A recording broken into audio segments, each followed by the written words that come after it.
Modders are once again completely overhauling Skyrim, and honestly, I'm at the point where I'd expect nothing less. One of my favourite, somewhat more recent mods, which is still being updated to this day, is Northern Roads, which I'm sure you've all heard about by now, but just in case you haven't, Northern Roads changes not only every single bridge in Skyrim, but also works as a remover for vanilla road chunks in the game, and replaces them with a much more diverse road system, such as adding stone roads to all of the major cities and towns, but keeping the outside areas dirt or gravel where it makes sense. Along the roads you can also find things such as wooden totems and even some runestones, just to name a few of the many things that get added in with this awesome mod. And as somebody who absolutely loves Norse mythology and Viking culture as a whole, this mod has quickly become a must-have in every single load order for me. And one of the best things about it is simply the fact that it goes so well with a ton of other mods out there, such as Northern Grass, and trust me, I know what you're thinking, really, a grass mod? And while this mod is fairly old at this point, Northern Grass is still easily one of my favourite grass mods, if not my favourite as a whole, adding in this beautiful long grass for you to walk around, again fitting nicely with Northern Roads, and genuinely you would be surprised at how much a simple grass mod can change Skyrim. Both Northern Roads and Northern Grass also pair really nicely with enhanced landscapes, mountains and cliffs. You can probably see in the background of the footage shown in this video that all of my mountains seem pretty huge in comparison from the vanilla game, and that's really all thanks to this one mod. To put it simply, every single mountain in Skyrim is now taller and rougher, but to go a step further, this mod even cleans up many of those ugly white terrain peaks and glitches in the base game. And one mod I would definitely consider underrated is Lanterns of Skyrim. And no, I'm not talking about the original, which I'm sure you all probably already use. I'm talking about Lanterns of Skyrim II. It feels like, at least to me, that a lot of people still use the original version of this mod, and honestly, I don't understand why.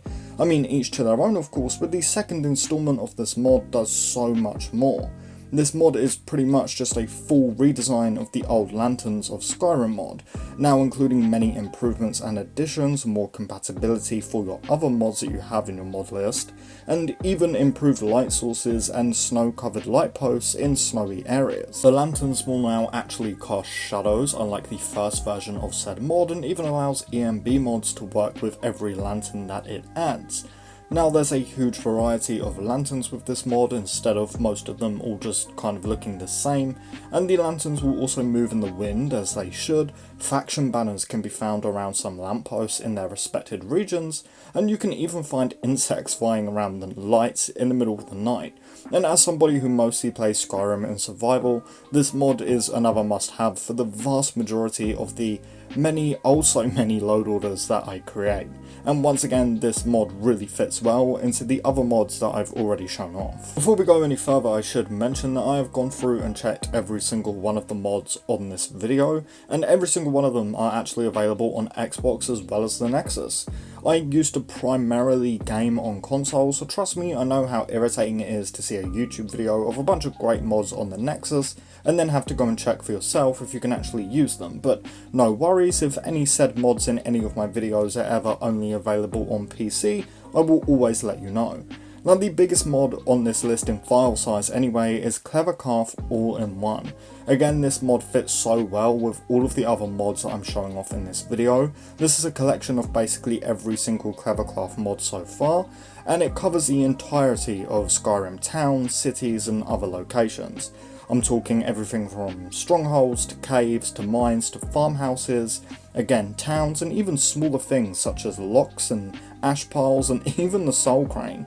For me, the best thing about this mod is the fact that it changes the light wood texture and stone texture from the vanilla Skyrim into this darker style, really giving Skyrim a medieval look, and as you can tell from the footage, this mod list I'm currently running is very Viking themed.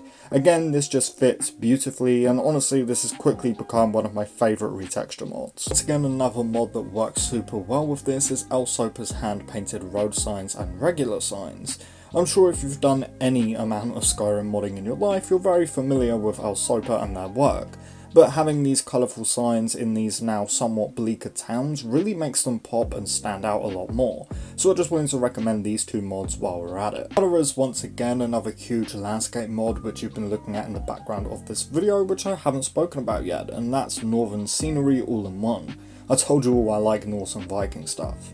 Northern Scenery adds in tons of things like statues, changes the way that tombs look, adds Nordic ruins, changes campsites, cave entrances, and even fully overhauls the pathway and entrance up to Bleak Falls Barrow. And just look, really quickly, if you're into the whole Viking Norse vibe like I am, I also heavily recommend checking out Flying Crows, which very simply just adds a ton of crows that fly around in circles in certain prominent areas in the map, and also NordicUI by Dopesan, which again completely changes your entire HUD. But hey, that's some of the best overhaul mods that I like to use in Skyrim, so if you've got any other recommendations, please do drop them in the comments below so myself and everyone else can check them out. Of course, if you did enjoy the video, I kindly ask that you leave it a like and consider subscribing if you like Elder Scrolls Fallout and Starfield content. Lastly, as always, a huge and massive thank you to our channel members. The support truly means the world, guys, so thank you so much for being with me month after month. But with all of that said and done, I thank you all so much for watching, and I really hope to see you next time. Peace.